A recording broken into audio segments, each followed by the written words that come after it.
Happy Friday, everyone. Thank you for joining us for another happy hour with Clyde. He will be with us shortly. My name is Kate. I'm the social media manager for KNL, and we are drinking Bordeaux tonight. I know that Clyde just got to sample a few of the 2018s just coming out, so we're looking forward to asking him about that. Okay, here he is. And a boatload of good stuff. So we're going to be drinking, I think we've got seven wines tonight. There he is. Hi. I hope that it works well. It's great. Yeah, I see you. Now I'm a little cut off. Happy Friday. Happy Friday. How was your week?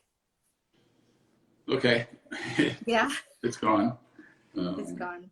Anyway, we're going to continue on some Bordeaux again, obviously. Mm-hmm.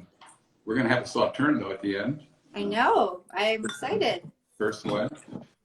And we're going to drink the white wine after the red wines, the dry one. Usually in Bordeaux, when we go to tastings, they always serve the white wines after the red wines. I think it's a lot to do with the acidity in the white wines and everything. Yeah, it cleanses the palate. Yeah. And everybody loves to wait for the white wines. Well, they're tasting all these big red wines, and we go, oh, we can't wait till the end, and we get to taste white wine. So we'll taste the white wine at the end. Yeah, that's how Jacques always does our staff tastings too. So I'm interested. There are a couple 2018s in here, so that'll be interesting. One left bank, one right bank. So we'll see. Yeah, how's your 2018 tasting going of all the stuff that you just had? The St. Julians were wonderful. Really? That we tasted. We tasted 9 of them. Of course, we didn't taste Du Cru Bocayou yet or Lea de Lascasse because they're not part of the UGC. But I have 21 cases of samples to go through. So we're going slowly. Sunday, I'll taste Saint Estèphe. There's only a few. And then a big one the week after, all the Pauillacs, including Lynch-Bage, Pichon-Milan, Pichon-Baron. And then we'll go right down all the different cases. It's just going to it takes a while. And it's much harder to do it nowadays because we really can't get together and taste as a group. So yeah, this is the time of year we'd all be doing the UGC together. Yeah, we'd be together tasting these all and comparing notes. But now I have to Coravin everything and send it to down there, and Gary tastes it, and Trey tastes it, and Alex tastes it, Ralph tastes it. And I sent a set of samples to San Francisco and LA for them to taste. So I don't know if they've tasted them yet. I was in LA yesterday, and Jacques said he hadn't opened them yet. So I think he'll do that soon. But the wines are very, very good. But Saint Julien, they always make good wines. I always like Saint Julien, yeah. And it's a small area, and most of them are all second or third growths or fourth growths. I mean, Rainier and the Bartons and Pomerol and stuff like that. We're not going to be tasting, these first few wines are not second growth or third growth, okay? But that's, I wrote in your, when I was talking about this tasting, that's kind of your mission, is to sort of find all the hidden gems. And these are definitely some of them. Right, and we've been doing that ever since my first trip to Bordeaux in 1985, where I went around with Bill Blatch. And the first 2 wines were Bill Blatch specials back in the 80s, okay? Yeah. Vieux Robin, 1999. Do you have the 99 and the 2010, right? I do, yeah. Okay, yeah. And they're both selling for, well, one's about $29 it's a 20-year-old wine, more than 20 years old. Yeah. And then the 2010 is like $26. But I first tasted these wines in 1985 at one of Bill Blatch's monumental tastings. I mean, if you ever went to one of these, just ask Gary or ask especially Ralph or Trey. You walk into a room and there's 350 bottles of wine open. Wow. And with a lot of people walking around, and you got to go and taste all these. In 1985, I made the mistake of trying to taste every wine. It was not a good idea. At what point do you get palate fatigue? Because I would think after 50. Yeah, and all these wines are pretty much no name, low end, 3, 4, 5, 6 euro wines. They're not Lynch Bage, Mouton, stuff like that. Mm-hmm. So it's rough, and you can tell if he hasn't sold a wine very well. You have 6 different vintages of the same wine, going back to 1982. But they were fun. We learned at the end to taste the ones we were interested in. Mm-hmm. But Vieux Robin was in all those tastings back then, and so when I saw the wine listed, because I hadn't seen it for a long time, and I said, let's take samples. So we got samples brought over to us, and we bought both these wines because I really liked what they offered. 1999 is not known as the greatest vintage ever, but I love that vintage. Just like it's still really fresh. Yeah, I love it. These are old school. This is old school Bordeaux. Mm-hmm. This is right up Gary and my. Yeah. I actually bet Gary's got a steak going and some claret tonight. Yeah. This Friday night thing. This one's on the earthy side, the 99, but it's opening up. I had opened this wine just about a half hour ago, and at first it was real close, but it's starting to open up. You're starting to get some of the fruit and everything coming through. I get some nice fig notes, some chocolate, a little bit of mint. Yes, yeah, for sure. This wine is from an area that we have so many of these Médoc wines, the Latour de Bise and the Couffrans and the Sauternes Malais, north of Saint Estèphe. So these both come from that area. And the 99, supposedly a softer vintage, but I mean, this wine can still go for a while. And fresh, yeah. You got to open it up a little ahead of time too. Is the Médoc a bigger area? Is that because I've noticed a lot of our value wines come from there, so I'm wondering if it's just a bigger. Yeah, there's a lot of Médoc, and the Haut Médoc is supposed to be a little better than the Médoc, but the regions, and I find a lot of our values in Médoc. I mean, Couffran, we sell so much Couffran, and Latour de Bise and wines like that. So the 99, now the 2010 was a big, great vintage. My problem with 2010s when I was first tasting was that they followed the great sweet vintage of 2009. The wines were sexy, easy to drink. 2010, the wines are a little bit more tannic, a little tougher. And I was worried about the lower end wines ever coming around. Because I said, oh, maybe they're just too tannic. But some of these wines in these 2010s are really coming around. The Bordeaux people, they've always thought the 2010 vintage was the best vintage of the two versus 09. I'm an 09 person, so Ralph is an 09 person. Trey and Alex Pross are 2010 people. So, the younger ones like the more strength. We like the sweeter, the easier wines. Well, when I opened this about half an hour ago, it still had a lot of tannins, but it is opening up quite a bit, and it's silky and smooth. This one actually shows a little bit more sweetness on the palate too. Yeah. Than the 99. It's a lovely wine. Right now, I kind of prefer the 2010 over the 99, but they're both great. You got to have a piece of beef or something on the richer side. Yeah.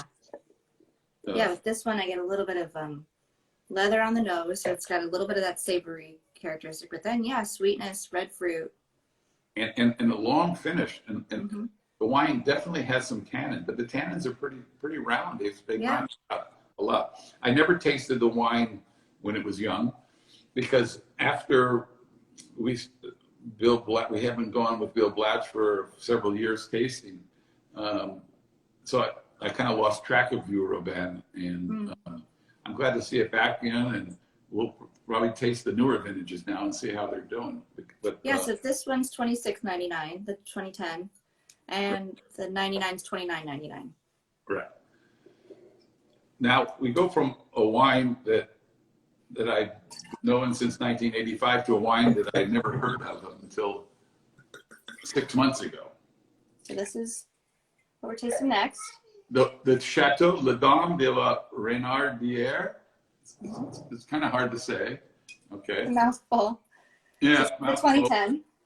Yeah, and you notice it won a gold medal at the Challenge International wine show in France in 2016. Blair, I don't know if you can see So, that. so like I was talking about 2010s, I'm really looking for 2010s now, and 9s. There were big quantities of wine made in both of those years, and some of these 10s are coming around pretty well. So I'm trying to find these kind of wines. This wine is like what is it, $14, something like that. $13.99, yeah. Yeah, and it comes from an area in Renardiere, in so not a most famous area for Bordeaux, but Usually a white area, isn't it? A white wine. a lot of white, but yeah. And good red wines too. Of course, I would have no idea where this chateau is. I never heard of it before, but I got a sample and we tasted it. We said, "Oh, this is a nice wine." The Entre de Mer. I've been going to Bordeaux for 36 years. I was in that area one time on my first trip in 1985. We went to Chateau Bonnet. It was owned by Andre Lerton. The Lerton family owns so many different properties all over. And I remember it was with Andre, the famous Andre, on a Sunday, and he blind tasted me on his wine, Chateau Bonnet versus Domaine de Chevalier and everything. And we had a great meal. His daughter was Denise Lerton, and she was married to Jean-Pierre Moule, I think is his name, his last name. He was a chef of Chez Panisse for many, many years. And Jean-Pierre cooked a dinner for us on that Sunday, which was unbelievable. So I'll never forget my only visit to the Entre de Mer. Sounds pretty amazing. I'm surprised you didn't go back after that kind of. Yeah, I don't think I was invited back. But, anyway, so this wine, sweet. It has a little bit of an edge on it. It's a 2010. It has quite a bit of Merlot, I think, in this wine. Quite a bit of acid too. It's still very lifted. Yeah, and they make a white wine here too. This wine has got quite a bit of Merlot in it. Yeah, it tastes very young. You wouldn't know that it's got 10 years, almost 11 years on it. More black fruit. Mm-hmm. Pretty good apple. I mean, for $13.99, what are you going to find to drink? This is your Tuesday night hamburger wine or tamales. Taco Tuesday. Right. Yeah, this would be great. I think the wine is quite good.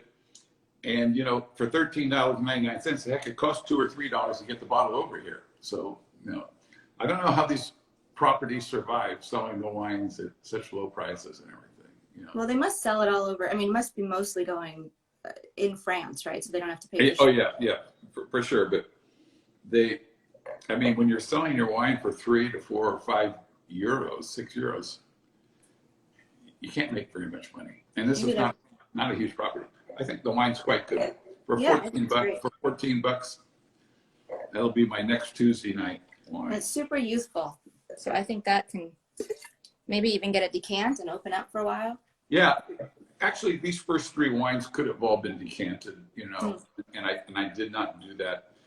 But give them air, let them breathe. And I think that Dom wine, it's a great party wine too. You can have people over after the COVID thing, right?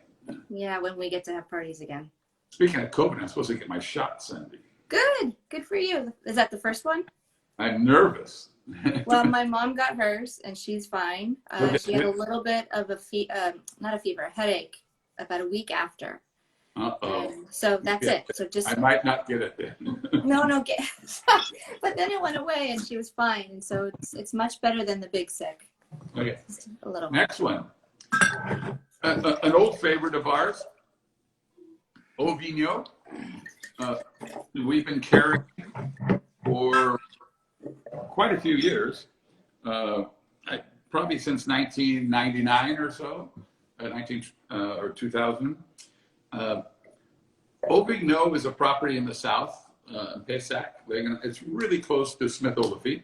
And it's owned by the Carbonieu people, the Perrin family.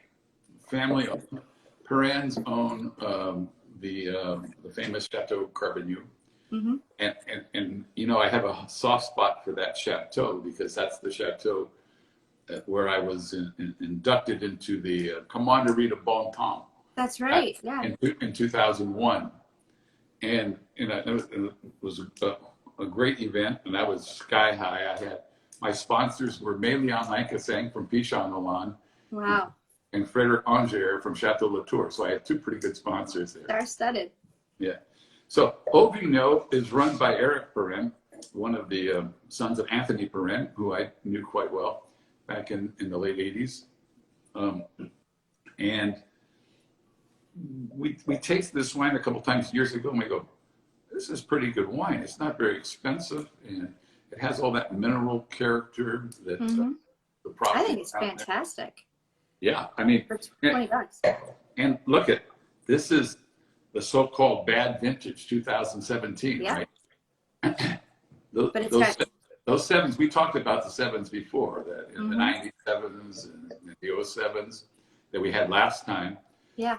And this is 17, and it's amazing how 87, 97, 07, and 17 follow that same line of interesting wines. Restaurant style wines that you can drink young. And then you've got the 9s and the 10s, right? Sort of 99 and 2000, 9 and 10. I don't know about 1920, but we'll see. Yeah, 1920 was okay, but anyway,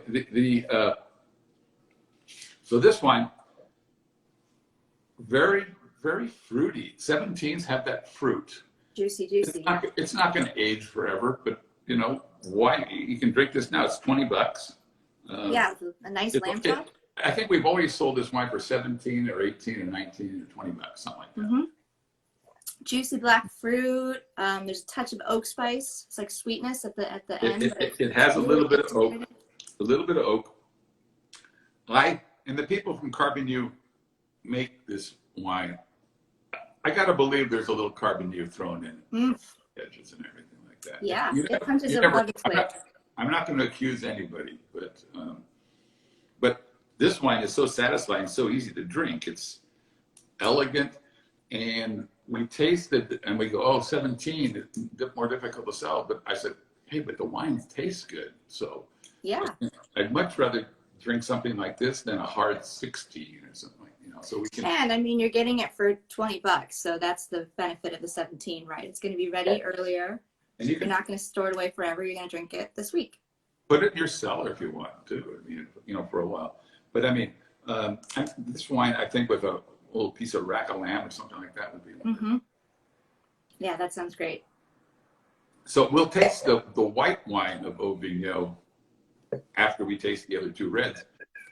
That was the first vintage, I think, that Vigneau made a white wine. So it'll be interesting to see how, because we've only bought the red wine, and I've never even tasted a white wine from them until I saw that this was listed, and it was the 2019 vintage, which is a great white wine vintage for the whites. Okay, Vigneau, 17. Nice. Delicious. So the next one, you're on your own, because we didn't have that down at home. Oh, you don't have a bottle there. Okay. Rouget. Pomerol. Okay, so we'll do the Pomerol before the Pauillac, just because Pomerol is plump and has lots of Merlot, usually softer than the Pauillacs. And in 2018, we followed this chateau for a long time. Ralph can tell you, this chateau was in not very good condition for years when we first visited it. Then they had a big renovation. Must have been back 15 years ago or so, maybe even longer. I don't know. Years go by fast. Have you been going to them since '85? Yeah, and Ralph went. I went in '85, in '86, in '87, and skipped '88, and went in '89 with Chuck Trimble, who was a manager of one of our stores back then. And in '90, I took Ralph, and he's been going ever since, too. Ralph goes more than I do, I think. But yeah. So the Rouget, and this wine has really steadily increased in quality. It's amazing. And when Ralph's notes on the Rouget 18 were off the charts, he loved that wine. And so there was a stray bottle or two of the Rouget. We only have a few bottles in stock. It sells for about $60. Okay, so this is not your $19.99. This is top stuff. Pomerols are expensive. I mean, Pomerols are much more expensive than $60. A lot of them. Yeah. So how did we get such a great price on it? So this wine has all this sexy, sweet black currant fruit. It almost is like, wow, you can drink this wine pretty quickly. It's amazing, some of these 18s. I always said that the wines were really fruity inside, but they had an iron fist around the outside. But that's really broken down. With the St. Julian's it did. And this wine, of course, Pomerols are always plump and easy to drink, Did you taste these in barrel when you visited? Yeah, we don't go to Rouget. We've only gone to there a few times.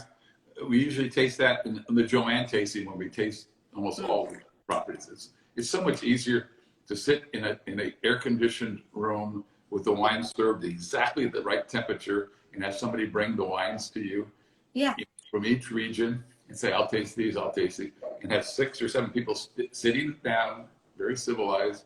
It's also, I think, good for your palate to taste things right away, side by side. I think you get more nuance. Right. They're next to each other. The idea of driving around the properties, tasting the wines, it's a good idea to taste some of the wines. First gross, you're going to have to go to the property, okay? But it's a pain getting in and out of the car, and you're fighting people going in, and then you see somebody from Sweden, and you start talking, and you lose track and everything.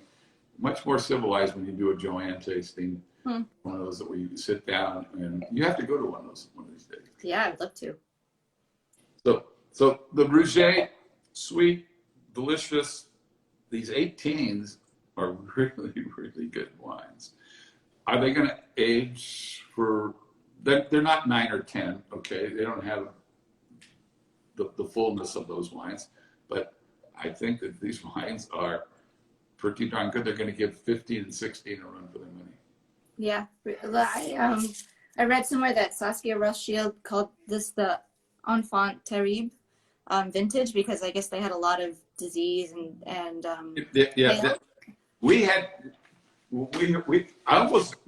almost canceled my trip. Really? In 2019, I go, oh, there's so much problem with they had the rot and they had to spray all the time, and it was very wet, and then it got hot and wet, and I think Ralph led a tour, and it was raining constantly, but then it was hot, and so I said, no, and everybody says, no, you better go, the Bordeaux are very good at making the wine taste really good. Yeah, I mean, and I didn't taste the Rouget, but I tasted the next one. Okay, yeah, but Duhart, which is phenomenal. Duhart, famous property, right? One of the Rothschilds, the Lafitte Rothschild side of the Rothschilds, and it's a sexy wine. Now this sells for about $85, so this is not inexpensive, but there's a lot of wine here. And right off the bat, it is so aromatic and complex. Look at the this color. wine, when we used to go to Lafitte to taste, because you taste the whole lineup at Lafitte, Duhart, Carrawad, Lafitte, and for years we would go, oh God, we got to taste Duhart-Milon. It's just, it's not that big a deal. Then about 10 years ago or so, we said, hey, wait, this wine's pretty good. And now we're tasting Duhart. They've really refined this wine. This wine is really good. I mean, all the way through, from the color to the nose. It's elegant. It has cassis, plum too. Yeah, currants, dark chocolate. Full body, good length on the palate. I mean, obviously, not a wine you really want to open up and drink too much now, but a great wine to put in the cellar. Yeah, absolutely. And so I recommend that wine, because who can afford to buy Lafitte? It's going to be, $600 a bottle. Carrawad, personally, I prefer the Duhart to the Carrawad. So. Oh, really? Yeah, and Carrawads will be 3 times expensive. Well, there you go. Yeah, this is amazing. Ah, nice wine. So, after tasting those big 18s, we have to rinse our palate. So we're going on to the whites, Bordeaux style. Yeah, and I've been drinking through a lot of on the 2018s that we're tasting the reds. They send everything, the you know, all the Sauternes, all the whites and everything, and we didn't buy very much white wine or Sauterne in 2018. I didn't think the 18 whites were that great, and the 17 whites were delicious. So, and the 15 whites and the 14 whites and the 13 whites. What, just higher acid in 17? Is that yeah, right? the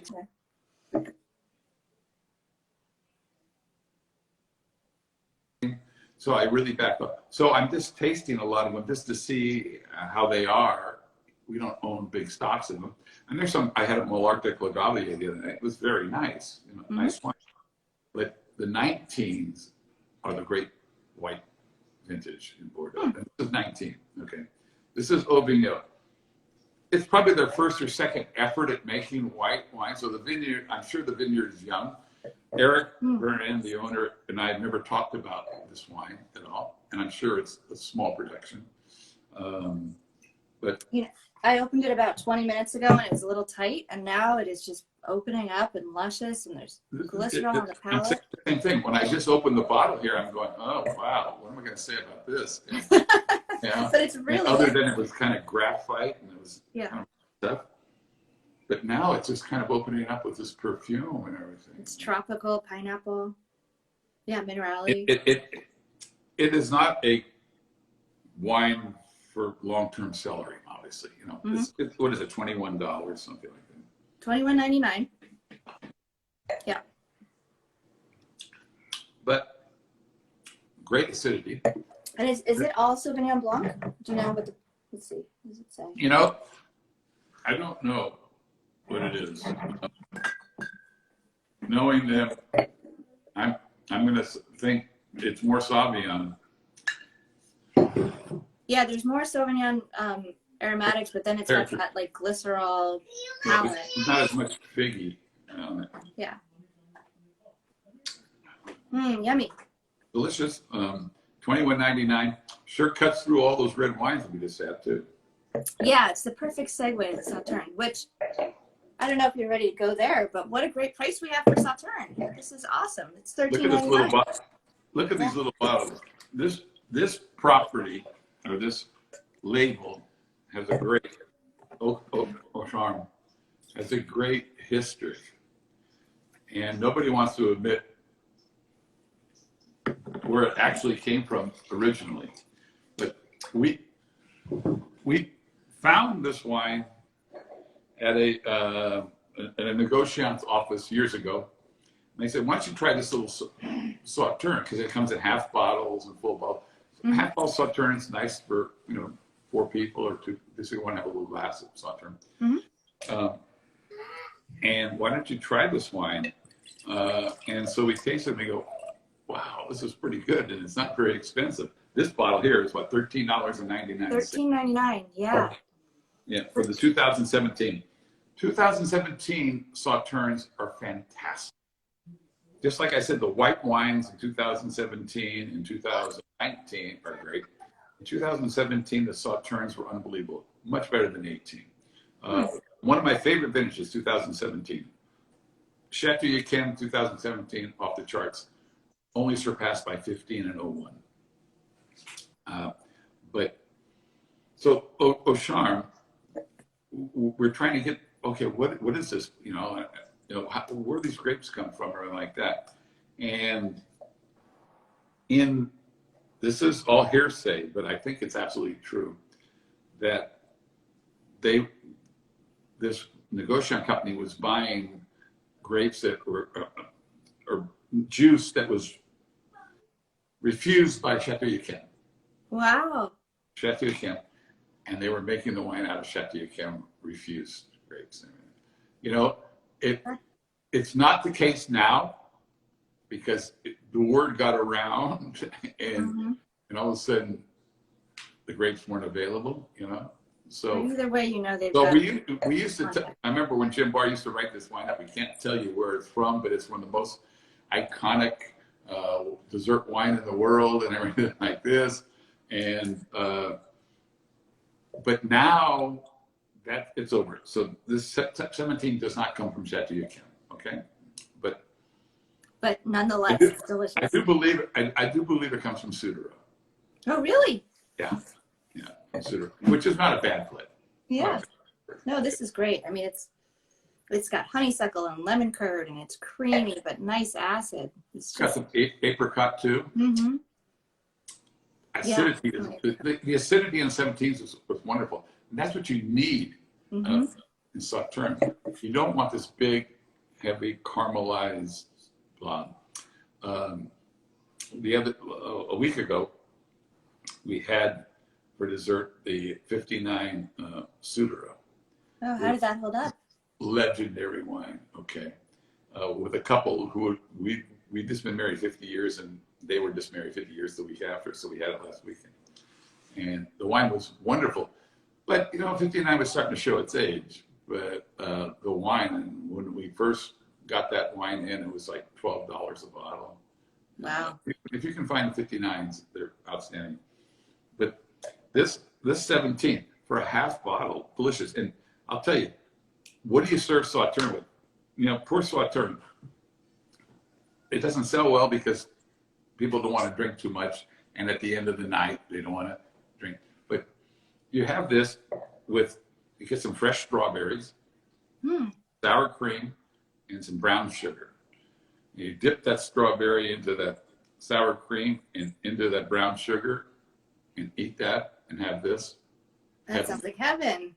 Well, I thought that at our Christmas party when we did the blue cheese, the different cheeses, that was really good.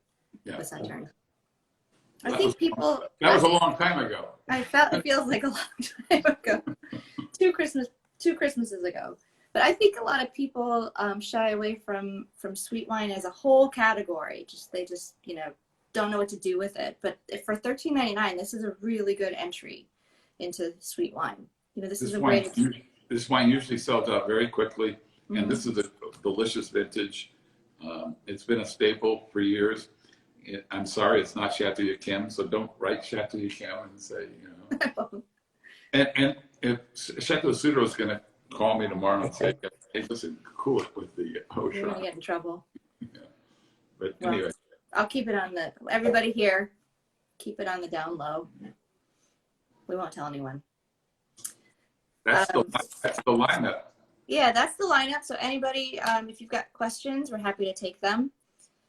We plan to put together some tasting notes from the 2018 that Clyde and crew have just tasted through. So check out the blog for that. And I'll put up tasting notes for these guys too on the blog.